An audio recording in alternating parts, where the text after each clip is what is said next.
You are listening to School of Talk. We are creating a world where every child experiences the power of a great teacher. We believe education is the answer. It has the power to conduct change, improve lives, unlock ideas, create opportunities, and build connections. It's the single greatest investment we can make today to create a better tomorrow. That's why we're on a mission to train, inform, and inspire educators around the world. Each week, we dive into a topic related to education, teaching, and learning. Whether you're an educator by trade or an educator by spirit, we've got something for you. Open up your mind and get ready to soak in some new learning. Class is in session.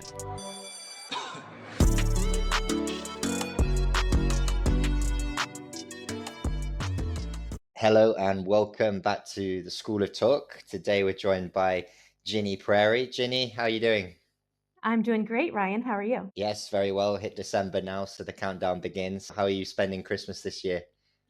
My kids are coming to Nairobi, and so we're going to go on a few safaris and just celebrate us all being together. Fantastic. And safari sounds amazing. I mean, we're speaking a bit today about Africa as a destination for teachers looking for jobs abroad, and the fact that you can just hop over to a safari during your holidays does sound very attractive. You know, what's really great about Nairobi is we have the only urban national park. And so I can get from school or home to Nairobi National Park and see some rhinos and giraffes within 20 minutes. It's pretty crazy. Wow. So after school, after school, you can literally go to a safari. Absolutely. And anyone that doesn't know where Nairobi is, it's in Kenya. How long have you been over there for? This is our third year, and honestly, it is one of the best places I've ever lived. You've been all around the world, and we'll cover some of those locations in a bit. But what was the main reason why you did decide at the time, 3 years ago, to move over to Kenya? Well, I actually was offered two jobs within an hour, and one of them was in Brazil and one of them was in Nairobi. And so I had to quickly decide which place I wanted to go. And to tell you the truth, this is what happened. I went online to see what the distance was, time difference, like hours it would take me to get from Nairobi to Denver, which is our home of record, or from Salvador, Brazil to Denver. And both of them were 30 hours. And so I felt like, well, it's not about distance from home. So what else could it be about? And I had never lived in Africa. I have never lived in South America. And so both of those seemed to be really great places to go. It was a tough decision, but honestly, it was the leadership here in Nairobi at ISK that really made me take this job. I knew that that was going to be the best fit for me. That's interesting. So it was actually the people rather than the place that made you make your final decision. What was it in particular that you felt was a good environment that the leadership team in the International School of Kenya were able to sort of build and sell to you as opposed to other potential opportunities? The head of school here, Mike Callan, really does support and champion women in leadership.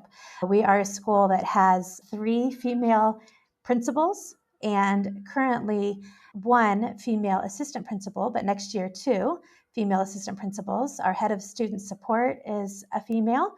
I, of course, am also a female, Mhm. and it just felt like he really supports us and looks to us for leadership, and I appreciate that. And interesting to mention that because I go to a lot of conferences and it does seem that the balance between male heads and female heads is massively swayed towards males. And you probably don't know what the data or the stats are, but there's probably is more female teachers or educators going into the education industry. So there is a big imbalance there between males going into senior leadership positions and females. Have you seen that across your career? I definitely have, Ryan, and it's impacted my career as well. One experience I can tell you about is I was at a recruiting fair, and I was there not only recruiting teachers, but I was also there recruiting for myself because I knew I was going to be leaving the school that I was in. And there was a school that was looking for a high school principal. And I met the head of school, and I had applied for that position and hadn't heard anything. And I saw him at one of the Like at night, they have a little cocktail hour, and saw him there. And I went up and introduced myself. And he said, "You know what? You look really good on paper." He said, "If only you had a doctorate, that's all you need. And I think that you could have any job you wanted." And I thought about that. And a month or two went by, and they hired the high school principal for that school. And I found out who it was. And I looked to see what their credentials were. And it was a gentleman without a doctorate degree. And I thought, Yeah. wow, so I have to have a doctorate degree to get that job, but he did not. It's just something that we deal with. For sure. And it's great that there are organizations out there and associations that are trying to get more people from underrepresented, including obviously back into more seniorship positions, because ultimately there's lots of different types of people in schools, and they need to be reflected at a senior level as well. And let's face it, traditionally it has been a very male dominated job title: principal, school principals, school directors. And like you say, it does seem like it's slowly getting better in that respect. But coming back to Kenya then, in terms of your past experiences, how does it compare to some of the other experiences, particularly when you start thinking about some of the key stakeholders in schools, so parents, the school governors, or the owners of the schools? What comparisons can you make? Community school. And then we had a forced move back to America for a few years and went to Florida, and then headed to Saudi Arabia, where I first started on the Red Sea coast and then moved over to the East Coast. And what I loved about my experience in Saudi is I was given the opportunity to get my master's in leadership, and then also go from being a teacher and a teacher leader to an administrator. And so that was where I first got a taste of what it felt like to be on the other end. I think when you're a teacher, you only see part of what's going on in a school. You don't see the whole picture. And as soon as you become an administrator, you think, oh, okay, this is what's going on that we don't know about. And it's a lot of work, and a lot of good work that sometimes isn't known or recognized. Not that it needs to be. I think the administrators are just doing their very best that they can every day.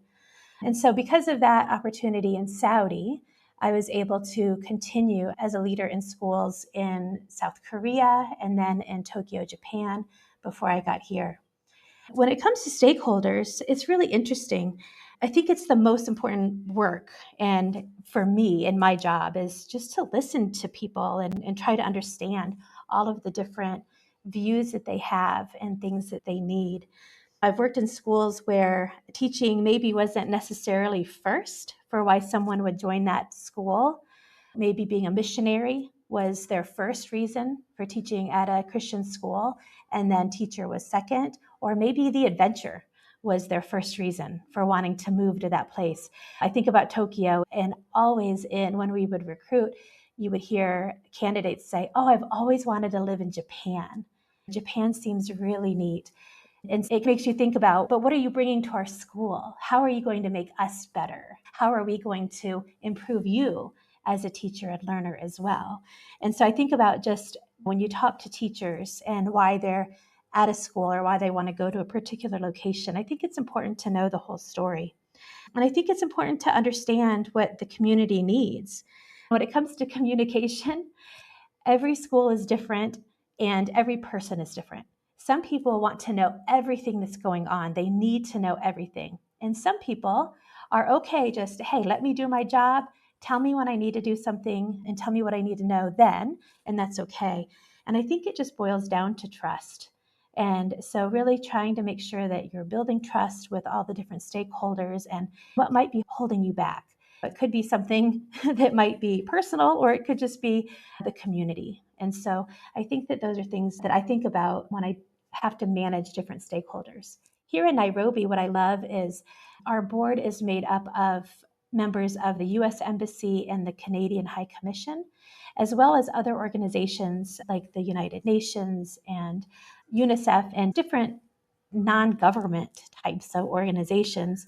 And that feels good too. I like the feeling of a board that is in service of others.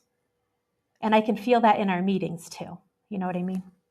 Yeah, that's great, because we say to schools all the time when we're thinking about staff retention is it's not a one size fits all approach. You need to approach different educators in separate ways because, like you rightly pointed out, there's lots of reasons why teachers do decide to travel internationally, and it's important to know what type of persona they fit into.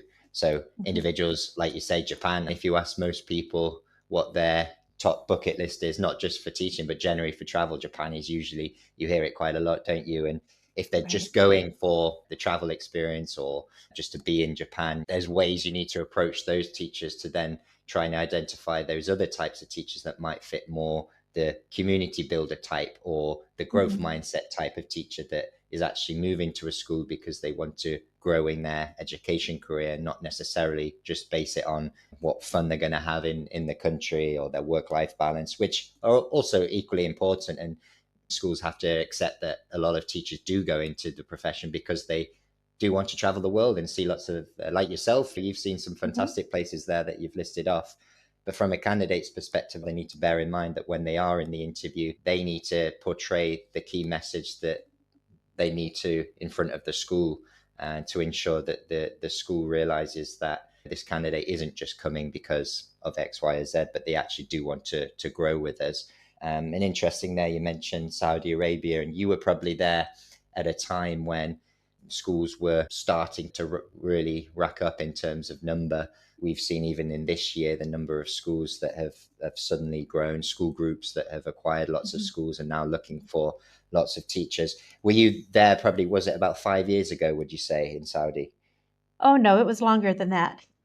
I was there Okay. 2000, probably 2005 to 2015.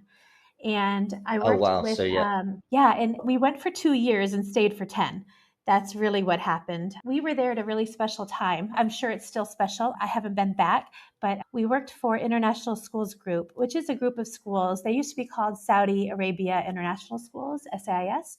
But it's a group of schools around Saudi, and they're run by one central office, and so one superintendent. And then each school is pretty much autonomous. And it was a really interesting experience. Of all the places I have lived and worked, I felt like my professional growth was exponentially more there because of the different opportunities they were able to give me as a young teacher and a young administrator than any other schools that I've been in. I know that a lot of other schools are opening, and I think it's great, but I also think it's scary. And I hope that teachers who are looking at Saudi Arabia and thinking, "Ooh, that's pretty good money, and I could live there for a few years," I just also want them to be careful and make sure that they know what they're getting into. We were definitely with a group of schools that had been around for a long time and was very well known. And all of these that kind of pop up, I hope that people are wary and ask lots of questions first. Yeah, and international school groups, I actually went to visit them in February this year in Al Chabar, I think it was. Is that Uh-huh. where one of their main schools is? And yeah, like you said, I remember they said they invest a lot in their teachers. We recently spoke to a school in Mexico who was on the podcast, JFK School, and the principal there, Adrian, he described how was just a teacher, fancy going to Mexico, and he stayed at the same school because they've invested in his career development. They put through their teachers through master's programs, development Mm-hmm. programs, which ultimately help the growth of the teacher. So whilst looking short term, certain schools or areas might look very attractive, but like you rightly say, candidates do need a bit longer term picture in terms of where they see their career. And for yourself, I guess you started as a teacher, did you? I did. I've taught grades 5 through 12. I started really as a middle school humanities teacher. That's what my degree is in, and love middle school. And then got an opportunity to go into the high school area to teach English language arts and extensive writing for high schoolers. And then I thought I've always wanted to be a leader, a school leader. And I thought that the best way to do that was to have experience in all three divisions. So I'd had a middle school experience, I had high school experience. So my final year teaching, I taught elementary 5th grade and had a homeroom class that I loved dearly. And so I got some experience with what it feels like as well to be a homeroom teacher. 5th grade was the youngest. I'm not somebody who could go into a kindergarten classroom and be successful, I don't think. But I love going into the kindergarten classroom when they're having nap rest time, because it's nice to relax with them and they like to read me books and things. Mm. And how did you make the step then? You mentioned that you probably always foresaw wanting to go into more the school administrator role, but I guess a lot of teachers might not necessarily have considered it, and then after many years of teaching, then consider going into the school administrator or even leadership role. What skills do you think such individuals need that they might not be able to demonstrate in their role as a teacher? That's quite a difficult question because teachers have lots of skills and it takes lots of skills to be able to educate students. But what have you found was potentially areas where you needed to develop to become a better school leader or school administrator? That's a good question, Ryan. I went into education knowing that I was going to be a school leader. So I always knew that Okay. was what I was going to do. My father was a school leader for a district in Florida. My mom was a teacher. I always knew that's what I wanted to do, was to help lead schools. But I remember my dad telling me, you've got to get in the trenches. You can't be one of those people who teaches for 5 years and then becomes an administrator and think that you're going to get the respect the rest of your career that you might think you should have, because you didn't really do your time. He said, so make sure you do your time. And so I went into teaching knowing what I wanted to do and where I wanted to go. And so that led me to be a teacher that took opportunities wherever I could get them, to learn what it was to be a leader, whether it was being just a team leader or a department head. I was always volunteering to be on committees, to do like accreditation committees and things like that. And so I think if a teacher wants to be a school leader, they need to put themselves out there. They need to be somebody who signs up for things, who puts their hands up, who people know that they can count on as somebody who's going to get something done. And that's really what it takes. That's really interesting. And if there was any sort of, and I'm sure there will be teachers listening that do have aspirations to move more senior, you mentioned do your time. So, as I, and it depends on the teacher and the specific circumstances, but how long would you say on average you'd probably need to at least be doing what, several 10 years as being a teacher to then make the jump? Yeah, that's another good question. I don't think there's a number, but I would say Yeah. at least 10 years. And I also think it's important to make sure that you're a teacher that can do different things. I was middle school humanities, but I taught homeroom for 5th and 6th grade. So I know how to break up a class, like a whole day, into blocks where you teach the math, you teach the science, you have health, you have all of these other things that happen. But to be somebody who is versatile and can actually say to a group of teachers, yeah, I've done that before. I know what it feels like to integrate curriculum. Here's something that I did that worked when I tried it. And here's something that I tried that didn't work out. And here's what I learned from it. And so being somebody who is flexible and versatile and has different experiences. If you're a 4th grade teacher and that's all you did for 15 years is 4th grade, that's a hard one to be able to sell to teachers who teach other things. When you're in a PD or you're leading a faculty meeting and you're not able to share experiences that show that you've done lots of different things in education with kids of different ages. I'm not saying that you have to teach all grade levels and all subject areas, but certainly having some different experiences is important. Yeah, that's great. And I guess as well, the more the teacher is putting their hands up, volunteering for different things, it just exposes them to more parts of the Mhm. school management. And as you mentioned previously, some of those things you don't even know exist until you actually become a school administrator. So as a teacher, exploring different areas, there might be an area of school administrating that you might not have considered, but then through putting your hand up or volunteering or doing some additional work, you've identified, well, actually, I quite like the whatever it might be, the inclusion side of things or the Mhm. curriculum development. And then seek to pursue positions jumping into that area? Yeah, I actually thought that my trajectory would be a teacher, teacher leader, assistant principal, principal, head of school. That was what I was going to do. I've always had had that dream, and it didn't work out that way. And my trajectory changed.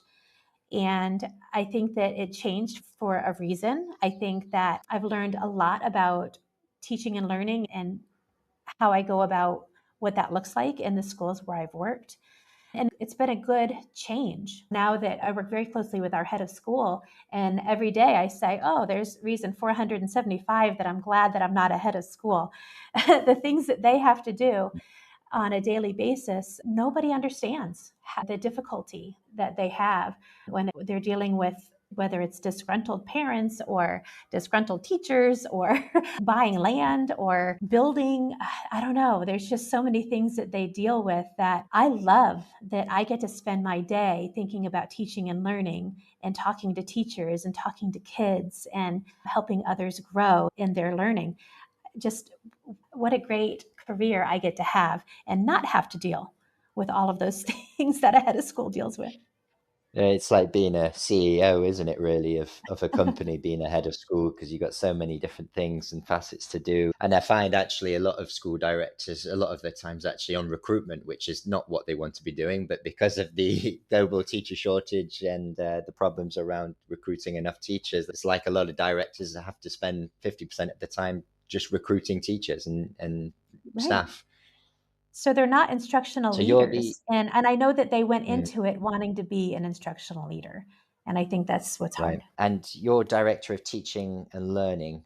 So Mhm. what exactly does that encompass? Some of it might be self-evident in terms of developing the curriculums and things, but what key facets are involved in your particular job right now? It's looked different in the three schools where I've had this particular position. It has looked very different.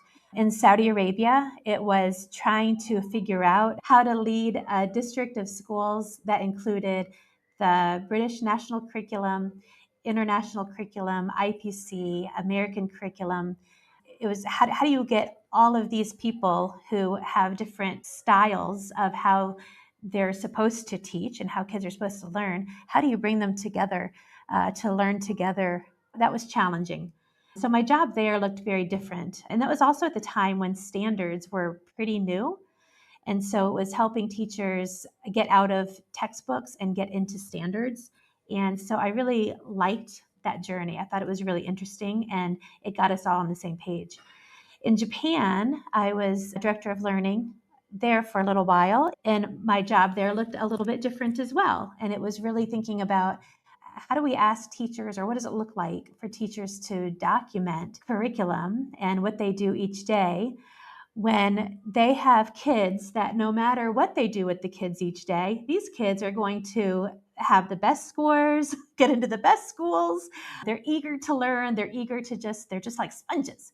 And so that was really interesting to think about how we can think outside of the box, where maybe we can look at what it is to be an entrepreneur and how do we help kids think about what that might look like in a school where they're also learning physics, calculus, and everything else. And so that was really interesting. It was an interesting part of my career because I got to learn something new by really thinking about what kids can do beyond regular school. And so, really proud of the work that happened there. And then here at ISK, we've been really thinking about, who do we want kids to be when they are adults? What does it look like to be a happy, healthy, successful 35-year-old in healthy relationships and being part of the community and being happy in their job and in their life? And so, that's something that we're thinking about now. And so, we've really been thinking about what it is to be a self-manager and a change maker and a collaborator. And that's been really fun work to embed in our curriculum and across the school and to see it all around and have conversations with kids about who they are as change makers. That's really great to hear, because, and similar sentiments were made when I visited a school called Human Tree in Mexico City. They base the whole curriculum on future career skills. And I guess it's a move, we'll start to see more and more schools move towards that less traditional form of teaching where, yes, you'll still have the core subjects, but actually the principles or the guiding light in terms of directing the students is through making them future good citizens in careers and helping them find skills in their experiences, not through necessary maths, but more career focused courses. And I know in America, for example, a lot of states have recently or over the next few years starting to introduce things like personal finance courses and things that are ultimately going to help the students in the future when they are adults, rather than just making them pass an exam and get a grade at the end of the year. Exactly, because now everything's on the internet, everything is at a touch of a button. So we need to rethink what is important for kids to know and think about. We need them to be good thinkers so that all of this information that is at their fingertips isn't just absorbed and trusted. We need them to know what's true and what's not. And I love the idea of personal finance, cooking. It'd be nice for our seniors to go off to college and know how to cook, fry an egg or something. Especially international kids, I think a lot of them have people at home who do things for them. Yeah. So how can we help the kids who are so lucky to be in these fantastic schools get to university and they know how to balance their checking account and they know how to get a job at a local eatery or something? Yeah, we've got to do more to help the kids be successful as they get into university or out into the real world. Fantastic. And I note that we've hit half an hour now, and I did just want to take half an hour of your time. But final question, and one of the reasons I did want to speak to you, we speak to schools and principals and educators all around the world, and which might not be surprising in terms of interest in places. Africa doesn't come in the top searches, and we've got all the data from Teachaway in terms of where candidates are searching, and Africa is low down on the list. So for you, having been there for 3 years now, and considering your other experiences, why should Africa be potentially more considered by candidates? And what is it particularly that you would stress to candidates that are applying for different jobs that maybe they should put more emphasis on schools that might not have been in their hit list or bucket list traditionally, but after giving more deep thought, they've actually identified, well, actually schools in this location match what I'm looking for here, here, and here. And maybe they should be at least applying to schools in Africa. I think that Africa and Kenya in particular is probably the best kept secret in international education. I had no idea either. I really didn't. Africa had never really been on my radar. I didn't know of any. We all have that list of what are the top 10 schools. And it's not a real list, but it's a made up list. And there's never really African schools on that list. And I think that's changing. Actually, I know it's changing.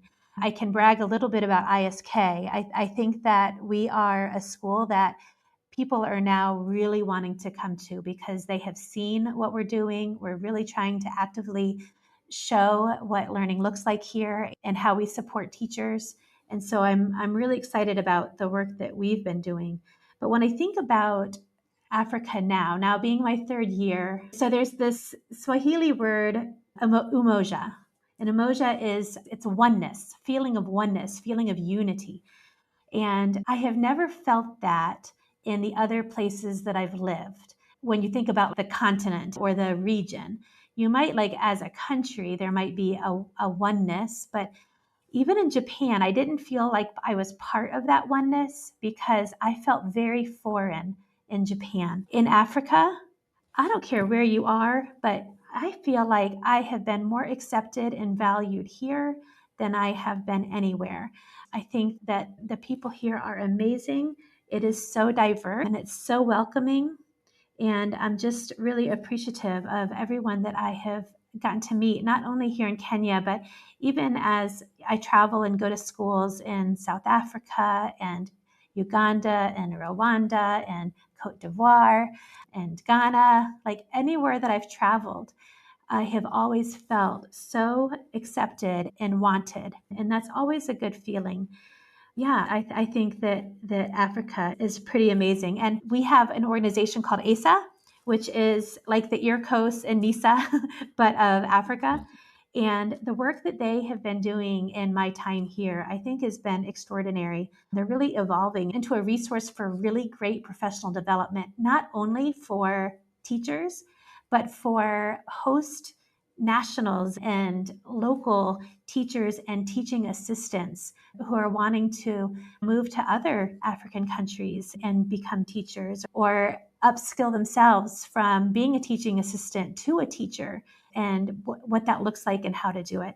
I think they also do a lot of great work with DEI and safeguarding. And yeah, it's just a place where I feel like there's so much emphasis on professional learning in these schools. And I'm really happy about that. And of course, adventures right at your doorstep. Last Christmas, I was with the gorillas in Rwanda. It was pretty amazing. And I don't think safaris ever get old. I could never see enough elephants. I must have thousands of pictures of every animal that I've seen here. This is my last school. I will not be in a school after this. And I'm going to tell you right now, it's the best. I'm so proud to be at this school and in this area and with these people. And I'm glad that I saved the best for last. Fantastic. That's hopefully going to help candidates that do listen in to at least consider Africa. And I think it's great when you hear someone that's found their place, and it sounds like you have. So I'm really happy for you. Thank you. Okay, Ginny, thanks for your time. Really insightful. That a lot of different avenues there to dig into. Great for candidates that, like you say, are potentially looking to move to Africa and or move into a school administrator role. Any final thoughts before we close it? Oh, I haven't thought about final thoughts. Let's see. That's exciting. I think that I was put on this earth to work in schools and do the work that I'm doing. And I love doing it. And I just hope that everybody who is listening and thinking about why they're here is also doing something that's worthy and making them happy.